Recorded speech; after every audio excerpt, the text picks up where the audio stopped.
Hey, what's going on, guys? My name is Asian Psycho, aka Toast number 98. So, as quote-unquote promised, bringing you guys this video for the Round 3 Conqueror Petal node for Nerofest 2018. Nice and early, so that you guys can try to get some ideas of what we're doing, what we're trying to do here for your own teams, and make the most out of your the rest of your Petal grind. If any of you guys are still grinding in lottery boxes at this point, which is not a lot of you, but you know there might be some of you guys still out there. But anyways, let's get started. So, thanks to the good whales over at Farmville, they've come up with a couple of teams, one of which is the one I'm using right now because I need to take a support Lancer Artoria. In fact, all the teams that that you need to not only 3-turn this node, but also have a max joint recital setup, as in we're bringing 5 joint recitals total. Doesn't have the limit broken, but of course it'd be good if they were. But 5 joint recital, 1 K-scope or whatever, what have you, and what was it again? What was I trying to say? Fuck, it's like 4. It's like almost 5 in the morning, and really shouldn't be up making this video, but I am anyway. But yeah, all these strats, all the teams hinge on whether or not you have access to a really strong Lancer Artoria. We're talking NP5, 10-10-10 in skills, and has a level 100 joint recital. Well, actually, that doesn't really say there, but yeah. We're talking that kind of whale levels. So anyways, let's get into the team itself. So first wave is simple. Surfer Mordred comes back. If you weren't a fan of her during round 1, you better be a fan of her now, because you're going to be listening to her for another fucking 5 days. Constantly screaming about catching big waves and shit. So here, obviously, you give her Super Scope, and she takes care of the first one just fine. I think she has to be at least MP2 for her to get a reliable one-shot on these guys, so you don't have to worry about them. It also obviously depends on your arts buff, not only for the damage, but for how much MP refund she gets going into the second wave. Now, my Surfer Mordred is MP5 and has level 9 arts buff, so it gives her anywhere between 51 to 55% MP charge back after she uses her MP the first wave. Now, as long as you get it at least 50%, you'll be good, because then if you have Surfer Mordred's third skill at level 10, she gives herself 30% charge, as we'll demonstrate right now, and Waver can round her out with his defense and attack buffs. Now, a little bit of a caveat here. Your Surfer Mordred does not have to have her third skill at level 10, because at level 9, I believe she generates 28% MP charge, because it goes from 20 to 30% depending on level scaling. So what that means is that if you have at least MP2 or MP3 Surfer Mordred, and you get enough overkill damage MP generation bonus to the point where you can get roughly the same amount of roughly the same range of MP refund that I'm getting here, anywhere between like 51 to 55%. A 28% charge should be enough, because in this game, if you go anything above 99% MP charge, the game automatically gives you your MP. So assuming you get Surfer Mordred to at least 51% MP charge, chances are it's really like 51 point something something. The game just doesn't tell you, because what does the game really tell you, right, in terms of gameplay mechanics? But yeah, if you have her third skill at 28% charge, that means that it'll go up to what? Can I do math on stream? 51, 28, 79%. So Waver's 2 buffs will get you to 100%, because like I said, if the game sees that your servant's MP charge has gone anywhere above anything above 99%, it'll just go straight up to 100%. It'll just round up completely. So there's that. That's how that works. So you don't have to have max level third skill, but it's better if you did, just in case. But anyways, because Surfer Mordred can provide her own 30% charge, we use Waver's first skill on Lancer Artoria, just to prepare her. And obviously use her battery.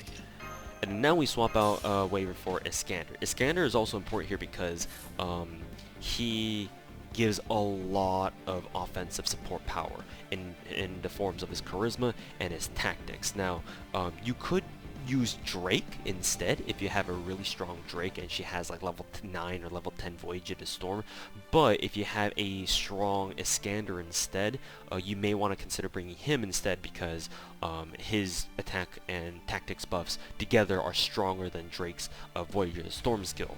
You know, I guess because they're separate skills. But anyways, you pop the charismas here, and then we let it rip. So Server Mordred should kill. Actually, her MP alone will not kill. Just want to keep that make that clear. I guess the only way she would be able to one-shot the Sphinx by herself is if she were grailed. Obviously mine is not, but if you do have a grailed Server Mordred, you could probably one-shot this, assuming she was MP5 and has all these buffs. But yeah, so there. Just make sure to be wise with your face cards here, because wave 2 is where face card RNG could kind of fuck you if you're not paying attention. But again, kind of like the previous round, because you're popping all your 3-turn buffs here, or at least the ones that you need to take into the third wave, you know, you can spare a turn, you know, while fighting the Sphinx, but you'd be going to the third wave with only 1 turn left on all your buffs. Here we have 2 turns because we popped them all last turn.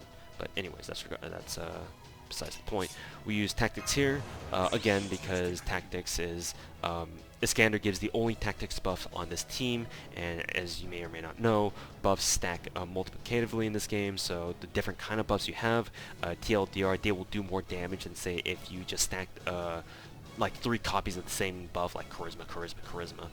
So that's why Iskander is important here, and we use mana burst. And plug suit attack buff just to guarantee the kill, and then we just let her rip.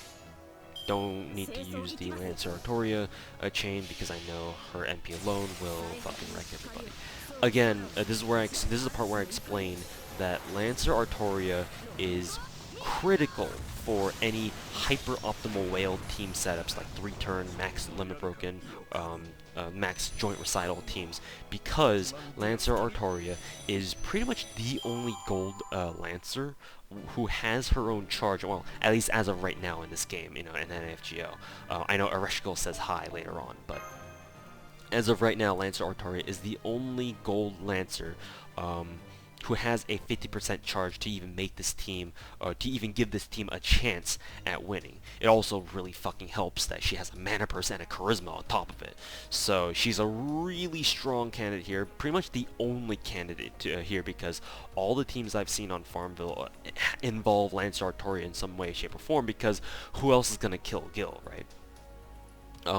I think you could also take like a really strong Raikou, because I believe her Mystic Slayer also works against Gil, because Gil is divine, and you know how Raikou's Mystic Slayer skill works. I'm pretty sure you should at the very least at this point. But here's an alternative in case you don't have access to your own Lancer Artoria, because she's a 5-star, she's story locked, so not a lot of people are gonna have her. What you could do is you can instead take Double Waver. And what will happen is, instead of taking Lancer Artoria, you take Lancer Alter. I've tried this before, so I know this works, or at least it should. So hopefully I don't get bit in the ass again. But so we'll start this, and I'll just take you through, just so I can show you that it does work. Keep in mind that my Lancer Alter is MP5 though, so if she's not if she's not a high MP level, probably not gonna work. But you could try anyway. So again, same thing as always. First wave Mordred.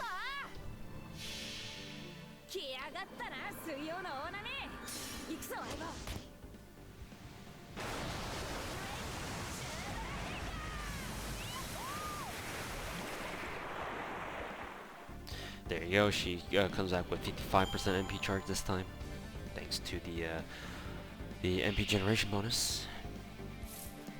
And here we use her third skill, and then we start charging using both the waivers buffs.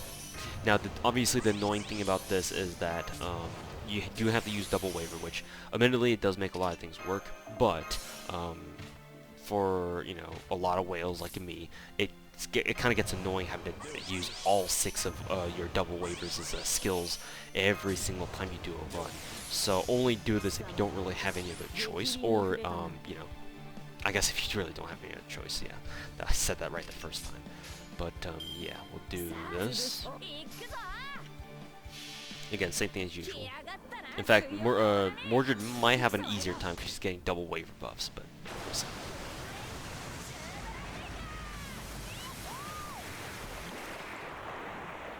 Slightly. Doesn't really make much of a difference though. Alright, so we killed the Sphinx. No problem there. Now let's see if Lancer Alter has enough power to take these guys out. She should, but we're about to find out, right?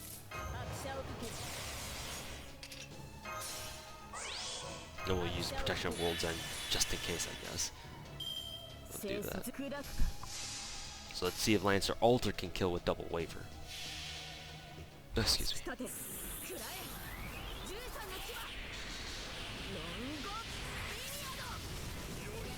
I don't think she killed Gil. Yeah, she didn't kill Gil, but barely. Last time I tried this, she actually managed to one-shot Gil with just her MP alone. But as you can see, she leaves Gil with very little HP, so it makes him very easy to clean up. Even with your other two, with like Surfer Mordred or even Waver, hell. But yeah, that team works in case you don't have your own Lancer Artoria. But instead you do have your own really strong Lancer Alter. So just keep that in mind. Anyways, guys, thanks for watching, and yeah, hope this video will help some of you guys out at the very least. Otherwise, hope this video was entertaining to see how whales 3-turn this, I guess. But yeah, thanks for watching, guys, for the 3rd time, and until next time, deuces.